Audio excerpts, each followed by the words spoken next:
250 ml, ঠিক আছে, মারো মারো মারো, জলদি মারো। এই গরমে আখের রস খাও। সবাইকে খাওয়াবে তো এলে তোমার দোকানে? ব্যাস ব্যাস, 3 গ্লাস করো।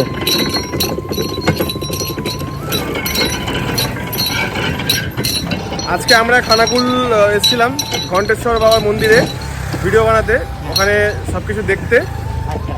তো যেতে যেতে দাদুকে আমি দেখলাম আখের রস নিয়ে মন মরা হয়ে বসেছিল। দেখলাম যে এই দুপুর বেলা 4টে, বিকেল 4টে বাজে। 4টের সময় দেখলাম অনেক রাস্তা দিয়ে সব যাতায়াত করছে অনেকে। তো দাদুর কাছে দেখলাম কেউ আসছে না, টদ্দের এখন খুব কম আছে নাকি? আচ্ছা, অবেলা হয়ে গেছে না? দাদু, তুমি এই বয়সে খেটে খাচ্ছ, তোমার বাড়িতে ছেলেরা খাওয়ায় না?